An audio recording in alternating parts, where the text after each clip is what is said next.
Hello বন্ধুরা, শুভ সকাল। তো তোমরা সবাই কেমন আছো? আশা করি ভালো আছো, আর আমিও খুব ভালো আছি। আর এই যে দেখো, আমি সকালবেলা উঠেই আজকে বাবুকে প্রথমে তেল মালিশ করে স্নান করে দিয়েছিলাম। তার কারণ আজকে আমার অনেক দেরি হয়ে গেছে ঘুম থেকে উঠতে। আমি উঠেছি 10টার পরে, তো সেই জন্য ঘরেরও কোনো কাজ হয়নি, ঘরটাও একদম অগোছালো হয়ে পড়ে আছে। তো ভাবলাম আগে বাবুকে স্নান করিয়ে দিই, কারণ ওকে স্নান করিয়ে দিলে ও ঘুমিয়ে যাবে। আর যেহেতু আজকে সোমবার, পুজো দিতে একটু টাইম লাগবে, তার জন্য বাবুকে স্নান টান করিয়ে ও ঘুমিয়ে গেছিলো। তারপরেই আমি আমার ঘরের কাজ শুরু করে দিয়েছিলাম। তো ঝটপট করে ঘরটা ঝাঁট দিয়ে দিলাম। ঝাঁট দেওয়ার পরে ভাবলাম যে কাপড়গুলো আগে সার্ফ জল করে ভিজিয়ে দিই, কারণ ওগুলো কাচতে হবে, তো আগে ভিজিয়ে রাখলে কাচতে সুবিধা হবে। আর আমি গরম জল করেই রোজ কাপড় কাচি।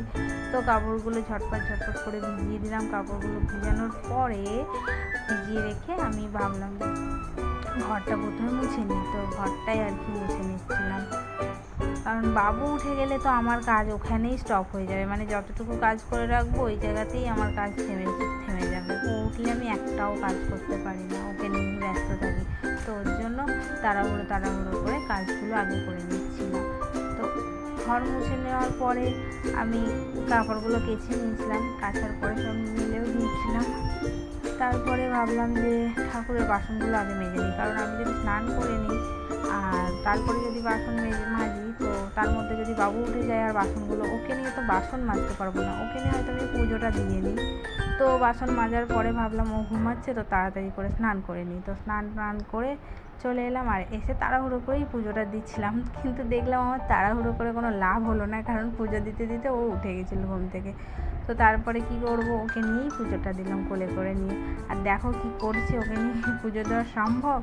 আর এই যে ও গোপাল দাদার সাথে কথা বলছিল, ওকে কোলে নিয়ে বললাম একটু গোপু দাদার সাথে কথা বলো। তো বাপরে কত কথা বলছে গোপু দাদার সাথে, আর এটা ওটা শুধু হাত দিতে যাচ্ছে। তো তারপরে কি করবো, তারপরে ওকে নিয়ে একটু খেলু করলাম দুপুরবেলা। তো আমার তো খাওয়ার, ও না ঘুমালে তো আমি খেতেও পারবো না, তার জন্য ওকে নিয়ে একটু খেলছিলাম যে ও যখন ঘুমাবে তখনই আমি খেয়ে নিই। তারপরে এই যে সন্ধ্যেবেলায় বাবুকে নিয়ে একটু খেলছিলাম, কারণ ওকে নিয়ে তো আমার এইটাই ডিউটি, সারাদিন সারা রাতে যতক্ষণ না ঘুমাবে। তো ওকে নিয়ে একটু খেলু করছিলাম। তারপরে চলে এলাম একদম ডিনারে। আজকে ডিনারে করেছিলাম আলুর পরোটা। আর যেহেতু আমার বড় আলুর পরোটা মানে ওর চা দরকার, তো ওর জন্য চা করে দিয়েছিলাম। আর আমি আলুর পরোটা মানে আমার সস দরকার, টমেটো সস, চাটনি দরকার। তো ওটা দিয়ে খেয়েছিলাম। আর বরকে বলেছিলাম একটু সস ঢেলে দাও, কারণ বাবু আমার বলেছিল, আর ও এতটাই সস ঢেলে দিয়েছে, আমি ওকে বললাম তুমি খেয়েও বসে। তারপরে এই যে বাজে রাত 1টা, আর আমার ছেলে তখনও ঘুমিয়ে, দেখো কেমন খেয়েছে। ওর বাবা কিন্তু নিয়ে গেছে। আর